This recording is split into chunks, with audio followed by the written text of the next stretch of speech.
రుద్రాని, అన్విని ఒంటరి చేసి వెళ్ళిపోయిన అక్షర. మాయా ప్లాన్ ఫలించి రుద్ర జీవితంలోంచి అక్షర వెళ్ళిపోయింది. ఏళ్ళ పట్టింపులు పొంతాల తర్వాత అక్షర చావు తండ్రి కొడుకుల్ని కలిపింది. అసలేం జరిగింది? ఈషా, హర్షిల్ ఆపరేషన్లో ఫెయిల్ అయ్యారా? ఈ పాటలో చూసేద్దాం. ఆపరేషన్ థియేటర్ బయట సమయం స్తంభించిపోయింది. లోపల హర్షిల్, ఈషాలు అక్షర ప్రాణాలను నిలబెట్టడానికి శతవిధాలా ప్రయత్నిస్తున్నారు. అక్షర లోపల మృత్యువుతో పోరాడుతుంటే బయట రుద్ర ఒక పిచ్చివాడిలా పచార్లు చేస్తున్నాడు.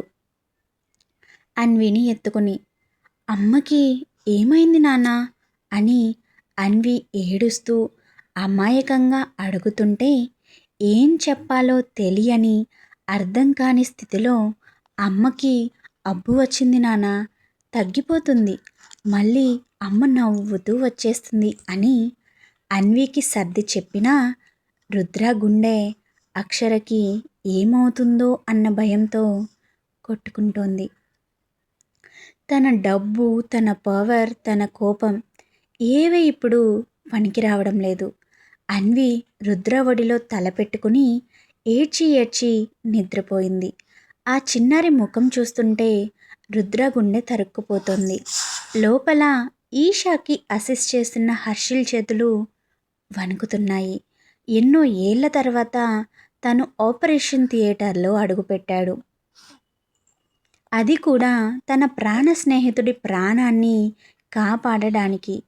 ఈషా చాలా జాగ్రత్తగా బుల్లెట్ను తొలగించడానికి ప్రయత్నిస్తోంది. హర్షిల్, బీపీ పడిపోతుంది, అడ్రినలిన్ ఇంజెక్షన్ చెయ్యి అని ఈషా అరుస్తున్నా హర్షిల్ కళ్ళ ముందు తన తల్లిదండ్రుల మరణ దృశ్యాలు కదలాడుతున్నాయి. హర్షిల్, ఇది అక్షర జీవితం, రుద్ర జీవితం, ప్లీజ్ కాన్సంట్రేట్ అని ఈషా గట్టిగా అనడంతో హర్షిల్ తేరుకున్నాడు. అక్షర గుండె చప్పుడు చాలా బలహీనంగా ఉంది. ఇందాకటి వరకు రుద్రతో సంతోషంగా ఉన్న అక్షర ఇప్పుడు మృత్యువుతో ఒంటరిగా పోరాడుతోంది. మరోవైపు మాయ తన గదిలో మందు గ్లాసుతో చిందులు వేస్తోంది. షూటర్ ఇచ్చిన సమాచారంతో ఆమె ఆనందానికి అవధులు లేవు. అక్షర, ఇక నీ చావుతో రుద్ర సామ్రాజ్యం నాది, సింహవంశ కోడలి స్థానం నాది, ఆ అన్విని అనాథాశ్రమానికి పంపేస్తాను. రుద్ర జీవితంలో నిన్ను లేకుండా చేయడమే నేను రుద్రకి ఇస్తున్న బర్త్డే గిఫ్ట్ అని నవ్వుకుంటోంది. విరించి కూడా ఆమె పక్కనే ఉండి, రుద్ర, నీ పవర్ ఇప్పుడు ఏమైంది? కోర్టులో మునిశేఖర్ని అడ్డు పెట్టుకుని గెలిచానని మురిసిపోయావే, ఇప్పుడు నీ భార్య కాబోయే అక్షరను ఎవరు కాపాడుతారో చూస్తా అని అన్నాడు. ఆ దేవుడు దిగి వచ్చినా కాపాడలేడు డాడ్ అంటూ ఆనందంగా విరింజీకి చీర్స్ కొట్టింది మాయ. అక్షర మీద అటాక్ జరిగింది అని తెలుసుకున్న రూప ప్లాన్ వేరుగా ఉంది. వివాన్ శేషగిరితో కలిసి ఆమె రుద్ర కంపెనీ షేర్లను కొల్లగొట్టడానికి, అతన్ని ఆర్థికంగా దెబ్బతీయడానికి పత్రాలు సిద్ధం చేస్తోంది. అక్షర చనిపోతే రుద్ర పిచ్చివాడవుతాడు. ఆ బలహీన క్షణంలోనే మనం అతని సంతకాలు తీసుకోవాలి అని రూప కుట్ర పన్నుతోంది. గంటలు గడుస్తున్నాయి. హర్షిల్ మరియు ఈషా శ్రమ ఫలించి ఒక బుల్లెట్ బయటకు వచ్చింది. కానీ రెండో బుల్లెట్ గుండె కవాటానికి చాలా దగ్గరగా ఉండడంతో రక్తస్రావం ఆగడం లేదు. అక్షర కళ్ళు ఒక్కసారి కదలాడాయి.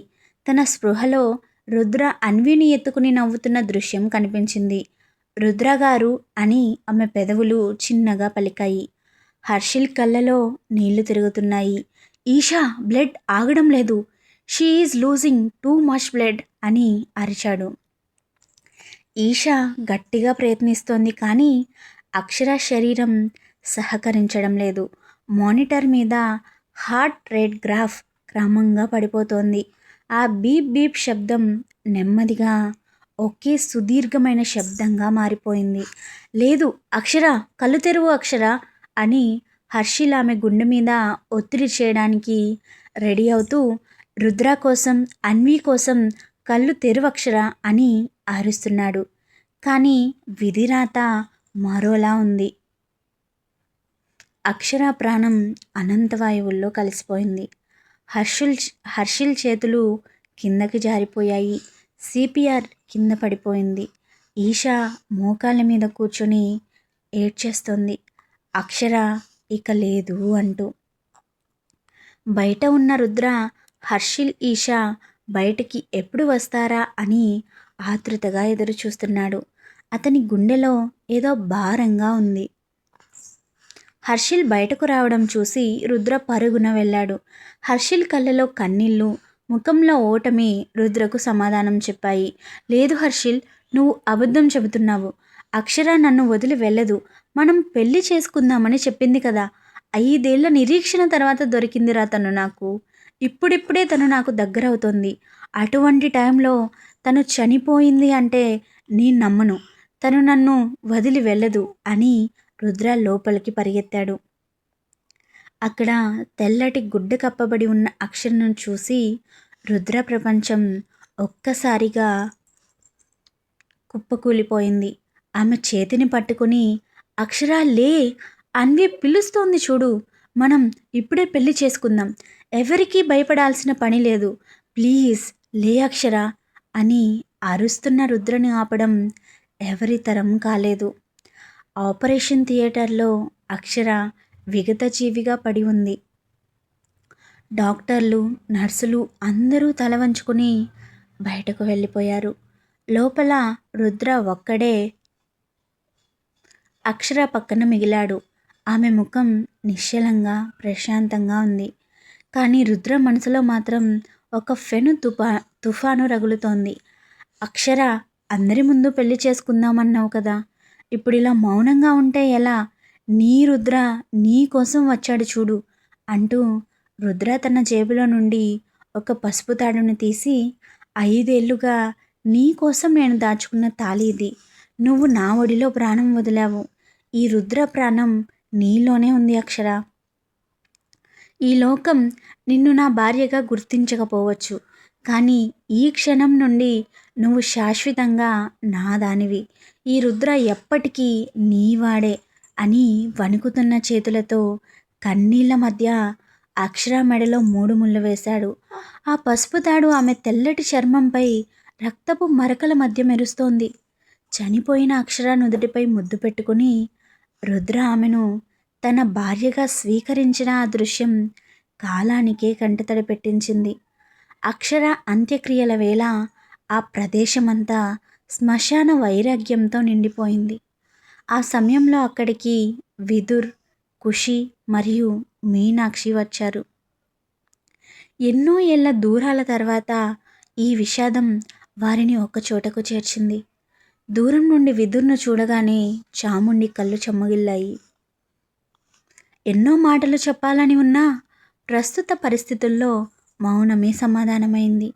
విదుర్ కళ్ళతోనే ఆమెకు ధైర్యాన్ని, ఓదార్పును అందించాడు. నేనున్నాను అన్నట్టుగా ఆయన చూసిన చూపు చాముండికి కొంచెం ఉపశమనాన్ని ఇచ్చింది. మీనాక్షి వెంటనే చాముండి దగ్గరకు వెళ్ళి ఆమెను హత్తుకుంది.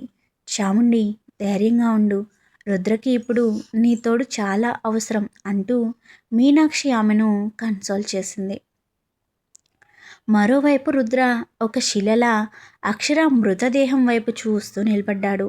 అతని కళ్ళల్లో కన్నీళ్లు ఆవిరైపోయాయి. కేవలం శూన్యం మాత్రమే మిగిలింది. విదుర్ మెల్లగా రుద్ర దగ్గరకు నడిచి వెళ్ళాడు. తన కొడుకు పడుతున్న వేదనను చూసి ఆ తండ్రి మనసు తల్లడిల్లిపోయింది. విదుర్ ఓదార్పుగా రుద్ర భుజంపై చేయి వేయబోయాడు. అప్పటి వరకు కొండంత ధైర్యాన్ని నటిస్తున్న రుద్ర తండ్రి స్పర్శ తగలగానే ఒక్కసారిగా కుప్పకూలిపోయాడు. నాన్న, అక్షర వెళ్ళిపోయింది నాన్న అని అరుస్తూ విదుర్ భుజంపై వాలిపోయి పసిబిడ్డలా ఏడ్చేశాడు. సింహంలా గర్జించే రుద్ర తండ్రి కౌగిలిలో కరిగిపోవడం చూసి అక్కడ ఉన్న ప్రతి ఒక్కరూ కన్నీరు మున్నీరయ్యారు. ఖుషి కూడా అక్షరను చూసి వెక్కి వెక్కి ఏడుస్తోంది. అన్విని తన దగ్గరకు తీసుకుని ఓదార్చడానికి ప్రయత్నిస్తోంది. కానీ రుద్ర కళ్ళల్లో ఆ ఏడుపు వెనుక ఒక భయంకరమైన నిశ్శబ్దం చోటు చేసుకుంది. అక్షర భౌతిక కాయం చితిపై సిద్ధంగా ఉంది. అందరూ కన్నీళ్లతో వీడ్కోలు పలుకుతుంటే ఆ చిన్నారి అన్వికి మాత్రం ఏం జరుగుతుందో అర్థం కావడం లేదు. తన అమ్మ ఎందుకలా కదలలేకుండా పడుకుని ఉందో, తన పిలుపుకు ఎందుకు సమాధానం ఇవ్వడం లేదో ఆ పసి ప్రాణానికి తెలియడం లేదు. ఖుషి ఒడిలో ఉన్న అన్వి ఒక్కసారిగా విదిలించుకుని అక్షర మృతదేహం దగ్గరకు పరిగెత్తింది. తన చిన్న చిన్న చేతులతో అక్షర చెల్లబడిన బుగ్గలను తడుతూ, అమ్మా లే అమ్మా, నాకు ఆకలేస్తోంది. నాన్న మీద కోపమా? నేను నాన్నతో దెబ్బలాడతాను, నువ్వు లే అమ్మా అని ఏడుస్తూ అంటుంటే అక్కడ ఉన్న కఠిన హృదయులు కూడా కరిగి నీరయ్యారు. రుద్ర అన్విని దగ్గరకు తీసుకోబోతే అన్వి అతన్ని వెనక్కి నెట్టేసి, నాన్న అమ్మని అక్కడెందుకు పడుకోబెట్టావు? అందుకే అమ్మ మాట్లాడడం లేదు. అమ్మని లేపు నాన్న, ప్లీజ్ అమ్మని లేపు అని రుద్ర చొక్కా పట్టుకుని కుదిపేస్తూ ఏడుస్తోంది. ఆ మాటలు రుద్ర గుండెలోకి బుల్లెట్లలా దూసుకుపోయాయి. తన బిడ్డకు తన తల్లి ఇక లేదని ఎలా చెప్పాలో తెలియక రుద్ర నిస్సహాయంగా నిలబడిపోయాడు. చివరకు అక్షరాచితికి నిప్పు పెడుతుంటే అన్వి, అమ్మా కాలిపోతావమ్మా, బయటకు వచ్చేయ్ అని ఆకాశం దద్దరిల్లేలా అరిచిన ఆ కేక రుద్రలో ఉన్న పగను మరింత పెంచింది. అన్విని గట్టిగా గుండెలకు హత్తుకొని ఆమె కళ్ళను తన చేతులతో మూసేశాడు రుద్ర. అమ్మ వెళ్ళిపోయింది అన్వి, మనల్ని ఒంటరి చేసి వెళ్ళిపోయింది. కానీ నిన్ను ఏడిపించిన వాళ్ళని నాన్న వదిలిపెట్టడు అని రుద్ర గుసగుసగా అంటుంటే అన్వి ఏడ్చి ఏడ్చి రుద్ర కౌగిలిలోనే స్పృహ తప్పి పడిపోయింది. ఒకవైపు భార్య చితిమంటలు, మరోవైపు స్పృహ కోల్పోయిన బిడ్డ. ఆ క్షణం రుద్ర జీవితంలో అత్యంత చీకటి నిండిన రోజు. విదుర్, మీనాక్షి, చాముండి అందరూ ఆ చిన్నారి పరిస్థితి చూసి కన్నీళ్లు కార్చడం తప్పితే మరేమీ చేయలేకపోయారు. మాయా చేసిన ఈ ఘాతుకం ఒక పసిపాప జీవితంలో ఎప్పటికీ మాపలేని గాయాన్ని మిగిల్చింది. కానీ ఆ గాయమే ఇప్పుడు రుద్రని ఒక విధ్వంసకారుడిగా మార్చబోతుంది. తన బిడ్డ కన్నీటికి కారణమైన ప్రతి ఒక్కరూ రక్తపు కన్నీరు కార్చే రోజు దగ్గరలోనే ఉంది. అక్షర ప్రయాణం ముగిసింది, కానీ రుద్రవేట మొదలైంది. రూప మరియు మాయా వేసిన ప్లాన్స్ రుద్ర కోపాన్ని తట్టుకోగలవా? మునిశేఖర్ ఈ యుద్ధంలో రుద్రకి ఎలా తోడుగా నిలబడతాడు? రాబోయే రోజుల్లో రుద్ర ప్రతీకారం ఏ స్థాయిలో ఉండబోతోంది? అక్షర మరణానికి కారణమైన వారు తప్పించుకోగలరా? సస్పెన్స్ కొనసాగుతుంది. ఇప్పుడు అక్షర రుద్ర జీవితంలో లేదు. మరి మాయని రుద్ర తన జీవితంలోకి ఆహ్వానిస్తాడా? Thank you for watching. Keep smiling, keep listening.